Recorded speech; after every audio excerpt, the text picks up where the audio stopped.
everybody, welcome to DrewTube. I'm rolling down the road right now. I got well, it's not a dash cam, but I got my phone set up to where I ain't got to touch it, and I'm just checking shit out. This helps me keep myself company. I'm rolling down into southern Minnesota,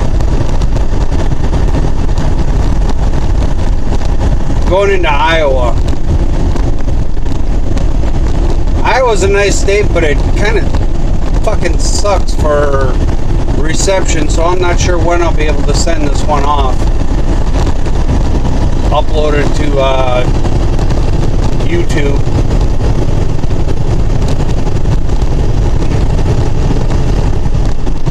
I just about had somebody, well, the sumbitch, he got right in front of me. I'm driving down the road, and he comes right up. He's on my left-hand side, and all of a sudden, the last second, and there probably isn't 4 feet between my front bumper and his rear. And he throws his blinker on, gets right in front of me. I about have to slam on the brakes. I laid on the air horn and I showed him the proper salute and kept driving, and he moved on. But running a tight load here.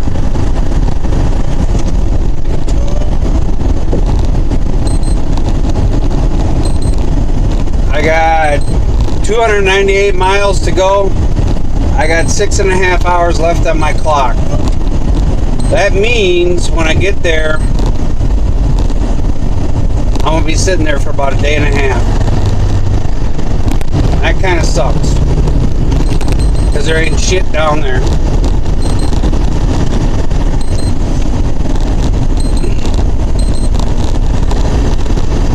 Except cornfields. Cornfields, and more frickin' cornfields. I've never seen so much cornfield.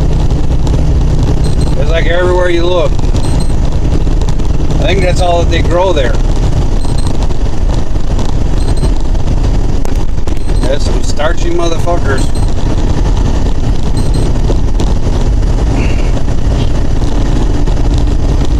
Oh.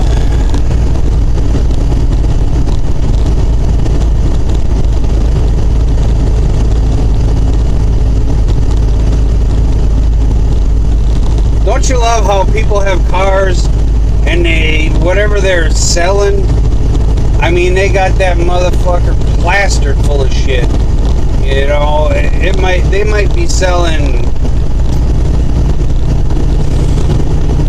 they might come and they might have a wallpaper removal business, and that entire car or van or PT Cruiser or whatever it is, that thing is just plastered. It's got big things, especially like, if you see like a radio station and they got the big letters 106.7 The Rock, or 93.8 Easy Listening, cool. And that shit is plastered everywhere. They want everybody to know. It's like a driving billboard. I thought about doing the same, just having a vehicle, then go and sell ad space on a vehicle. Like, I'll get a big van to drive around town. It'll be a moving billboard. I'll sell ad space everywhere. Don't everybody take that fucking idea, that's mine. So, real cloudy today, and then every once in a while the sun peeks through a cloud, and it's like just blinding. Yeah, that beeping you hear, that's because there's a car right in front of me and they want to slow down as soon as they get in front of me. Another one. I wish we had like a big shredder. You could just shred the whole ass end of a car up on it.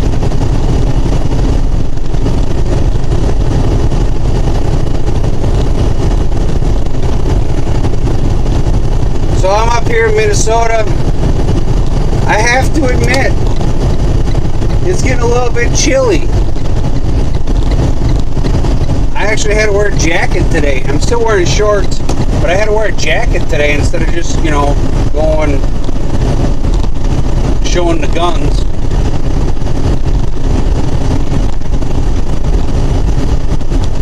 They used to be machine guns. Now they're more like Nerf guns, all fluffy.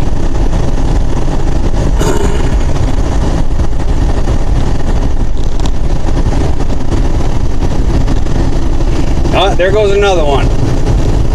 All plastered everywhere. How do you register something like that? What color is it? It's white and green and lighter green and black and red. You know.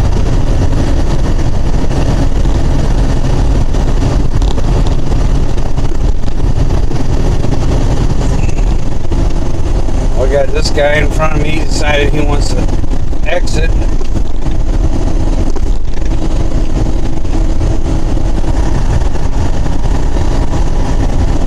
My buddy from across the pond, he does a lot of this, you know, where he's driving and you hear him start cussing at cars and stuff like that. I might do that. I'm on a US highway, but it's 4-lane. It's actually not a bad road to ride on as a truck driver. A lot better than a lot of the 2-lane shit if you get out to like Pennsylvania. Pennsylvania is if you go out there, you gotta like driving 2-lane windy roads, old country roads, up and down hills and mountains, I guess. And that's all that it is. I mean, I feel like I'm, you know, driving through somebody's neighborhood for like 400 fucking miles. But out here, yeah, it's not too bad.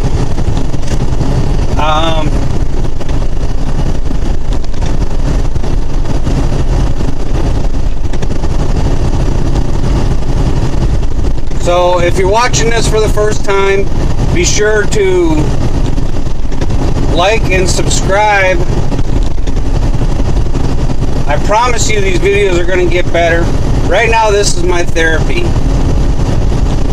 You know, you get frustrated, you get lonely on the road, you're driving all by yourself, ain't got no one to talk to, so I talk to everybody. You know,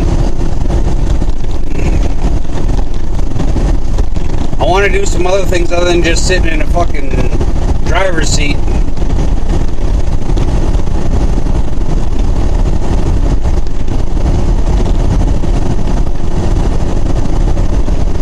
I don't know what. Like I said, I was going to do a couple different things. I'm going to do some product testing. Then, you know, there's something else. Because I like to watch like a lot of outdoor channels. Anything from hunting or fishing or camping, survival, even like tools that people use outdoors, you know. It could be an axe, a knife, a shovel, a pickaxe. Chainsaw, you know, I like watching different stuff like that. And so anyway, one day I'm watching this one and it's a survival thing. God, I can't remember which one it was. There's probably about 10 of them out there that do this, so I guess it doesn't really matter. But they showed a couple different things that I want to try. They took birch bark off of a birch tree. And if you don't know what that is, you probably don't live in like the upper Midwest, the northern area like Wisconsin, Michigan, Minnesota, places like that. We have a lot of these birch trees and it's a white bark on a tree and it just peels off almost like paper, and it looks like an old scroll or something. I'm sure if you like got it wet and shaped it and stuff like that, you could probably make it into a scroll and maybe write on it with charcoal or something. But anyway, they scratch it up to make some little bit of dust, and they use a fire steel and start it up. It creates a fire really easy. I want to do that. I want to try it out because I've never done it. I know it works because I've seen people, but... And there's something else that I didn't know about. Well, two other things that deal with the birch tree. They have birch oil, where you put it in a can and you poke a hole in the can and you put a lid on it and you put a smaller can up underneath it, right underneath the hole, and then you build a fire around it and you basically cook or bake like you would in an oven this birch bark. You don't let it catch on fire, you just let it heat up, and it extracts all the oil from it, and it goes down into this can, and then you can use it like a glue. And apparently Native Americans used to do this to glue like arrowheads or spearheads, or if they were making a knife and they needed to secure it to something. So I want to try that. And then the other one, I saw this guy on a television show. It might have been like Yukon Man or Mountain Man or Life Below Zero, one of those. And they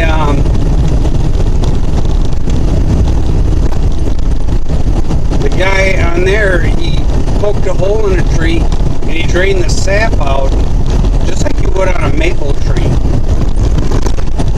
I'd like to try that and just see what it tastes like.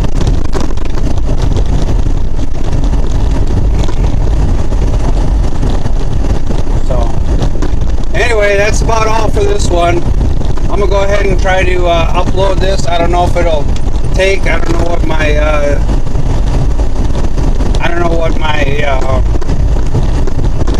my coverage is right here, but we'll see. If not, as soon as I get back into coverage, I'll go ahead and send it. So until next time, thanks for watching DrewTube. Don't forget, tell your friends, tell your neighbors, tell your enemies, tell your aunts, uncles, kids, children, grandchildren, grandparents, guy across the street, the crossing guard, whoever. Tell them to watch DrewTube. Alright? Later.